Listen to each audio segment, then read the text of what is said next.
राजा थाग्रा न' Kingdom of Bhutan Royal Family मा होनोमोनलाय गेस्ट हाउस गेस्ट हाउस रयेल फेमिली गेस्ट हाउस बरिया जागोन बरिया दामि लाबोनांगोन गारिफ्रा बास जागोन ना अडिफोर लाना फैदो BMW बै दाम गोसानिया थांनाय जागौमोनलै दसे थांनानै नायना फैनोसै बरिया नै राजाया बेजों गाखोलांबावगोनसो बाराबा होद गाखोआलै ओरैसो थांगोन बियो राजाया गारि हाबहैगोन ओंखारनानैल' फैजागोन जों सर्टकाट नायना लादो सोरबाफोर नुफैयाखैबो जानो हागौ ना आंनि चेनेलनि गेजेरजों नुजोबसिगोन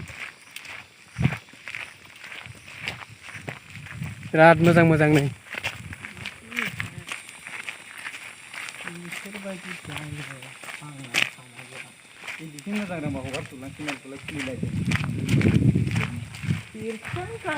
राजाया नै बे न'खौ फसायासैनो फसायनो थाखाय बैयाव गोदान बानायफिनबाय बिराद मोजां न'मोन नै भिउनि थाखाय आरो नैबे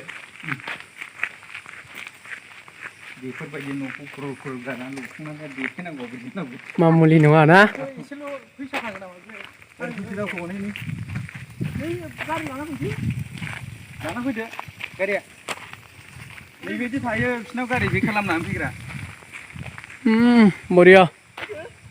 लाना फै नों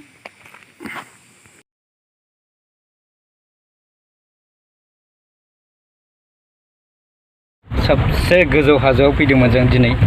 जोबथा गेलेफुं एरियानि सेरफां डिस्ट्रिक्टनि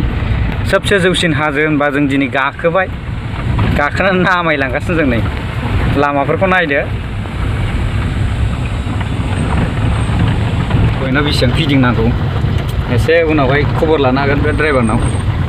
सोरबाफोर जुदि हाजोआव गारि सालायनानै फैनानै भुटाननि गोजौ गाहाय हाजोखौ नायनो लुबैदोंबा आरो जुदि सालायनो गियोबा बे बिथांखौनो लाबोनो हागोन ड्राइभार हिसाबै कन्टेक्ट खालामनानै हाजिराबो जायो नैबेनिफ्राय गामि जाबाय नै ओइ गामि गोजा गाहाया फैयो नालाय जों हरबाय नै गामिया ओइ दहला दहलियावसो नै हायो नुलाय रन्जित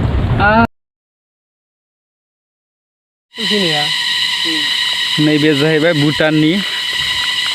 सेरफां डिस्ट्रिक्टनि चिराङाव थांग्रा लामा